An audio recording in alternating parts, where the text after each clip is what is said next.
আসসালামু আলাইকুম। আমরা আসছিলাম মিটারটা পরিবর্তন করার জন্য রিপোর্টের প্রেক্ষিতে। এই যে মিটার স্বাভাবিকভাবেই লাগানো আছে যেভাবে সাধারণত থাকে, তো আমরা মিটারটা পরিবর্তন করতে এসে দেখতে পাচ্ছি খোলেন। যখন টার্মিনাল কভার খুলবে তখন এই যে দেখা যাচ্ছে ভিতরে সুন্দরভাবে ফেজ এবং নিউট্রালটা বের করেন। ফেজ এবং নিউট্রালের তার টেম্পারিং করে সুন্দরভাবে ডিসকানেক্ট করে রাখা, হয়তোবা নিজেরা করে রাখছে অথবা প্রাকৃতিক কারণে মিটারটি ভেঙে গেছে, সেই অবস্থায় ওনারা এভাবে ফেলে রাখছে। অফিসে কোনো প্রকার অভিযোগ দেয়নি বা জানায়নি।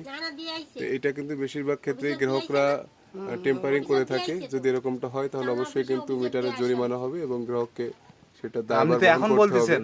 আর যদি এটা প্রাকৃতিক কারণে হয় তাহলে অবশ্যই সাথে সাথে অফিসে অভিযোগ দিতে হবে। অফিসে অভিযোগ দিতে হবে। অফিস থেকে লোক এসে দ্রুত ব্যবস্থা নেবে। তো যাদের এ ধরনের সমস্যা হবে, প্রাকৃতিক কারণে মিটারে কোনো প্রকার কোনো ত্রুটি হবে, অবশ্যই নিকটবর্তী অফিসে দ্রুত জানাবেন। তা না হলে কিন্তু মিটার খুলে নিয়ে যাবে।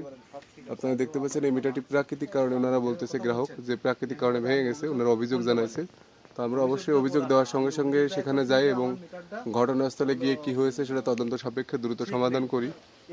তো যেহেতু আমাদের মিটারের লোড সাইডের দুটো সংযোগে ডিসকানেক্ট করা আছে, তার মানে এই মিটারটাতে কিন্তু কোনো প্রকার বিদ্যুতের ইউনিট কাউন্ট হচ্ছে না বা বিদ্যুৎ বিল কাউন্ট হওয়ার কোনো সুযোগও নেই, কারণ মিটারটা যেখান থেকে কাউন্ট হবে সে তার দুইটাই ডিসকানেক্ট করা, যেহেতু ডিজিটাল নাম্বার।